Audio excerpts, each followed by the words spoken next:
Initiating moisture.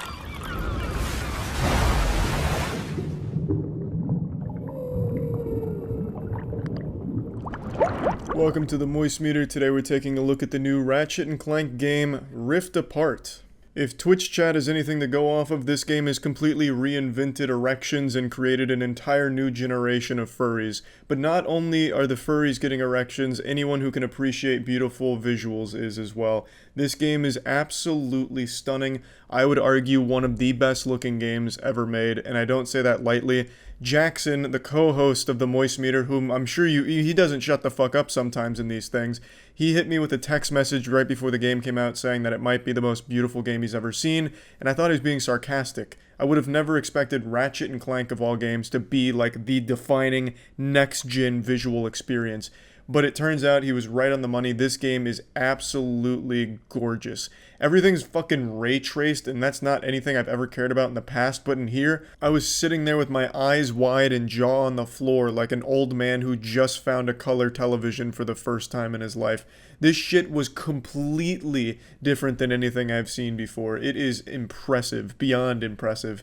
And I really love the huge emphasis on action in the cutscenes. The cutscenes aren't usually just characters talking to each other. It's characters going through fucking hell and back. Like the world is exploding around them in all kinds of colors and vibrant shit all over the place. And it's just so incredible. Like you're grinding down a pipe like it's Sonic, but much better than Sonic. Dodging incoming mine carts, getting shot at by robots.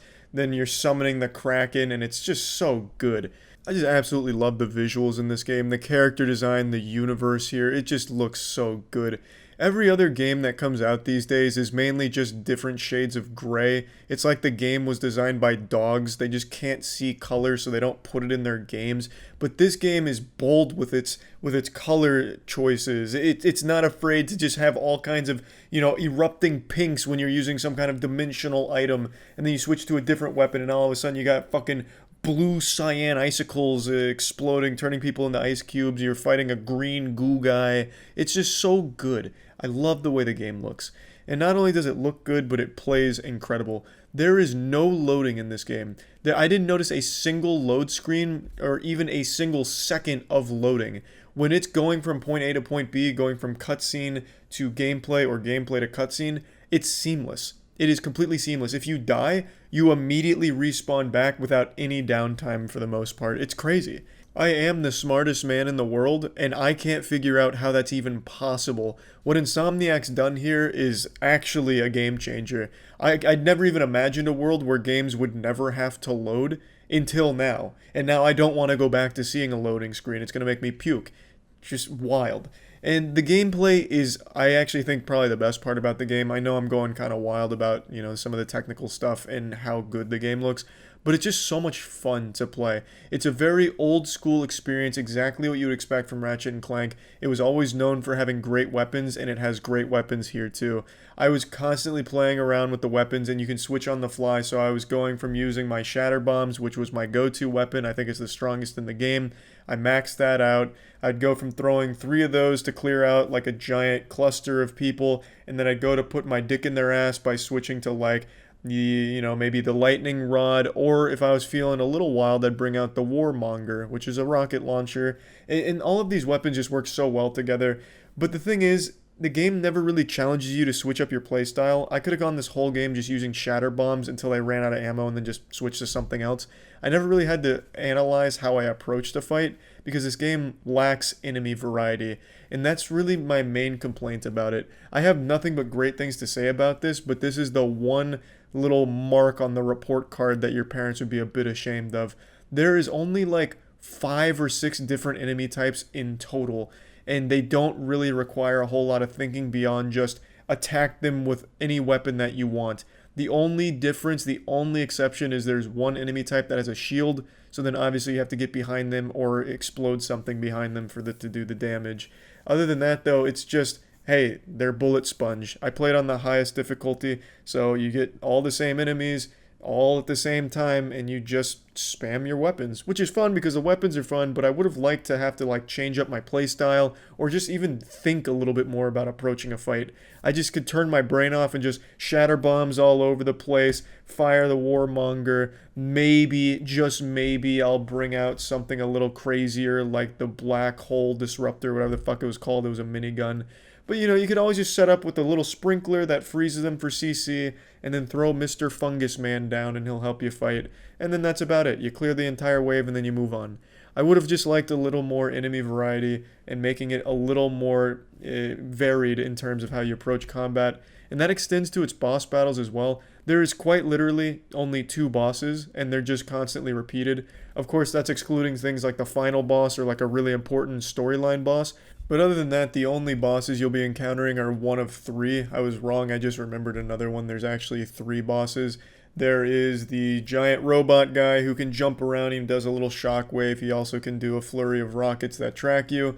There is the giant dinosaur T-Rex thing, which throws rocks at you, and it has tusks that'll just stab you a bit. And then there's just an airship which shoots bombs. Those are the only 3 bosses you will ever encounter outside of the big main story bosses, and I think that's extremely underwhelming.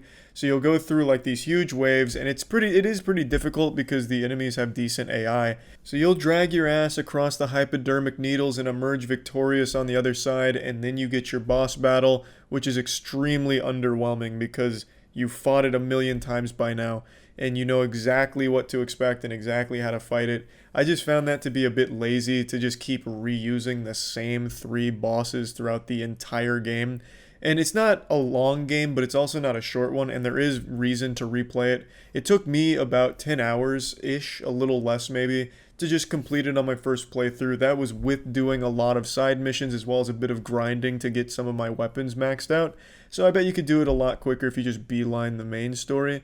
But there is a reason to go back because it unlocks a challenge mode, which you can further upgrade your weapons, and it's just more reason to play, and the gameplay is so fun that there's absolutely an incentive and a reason to go back.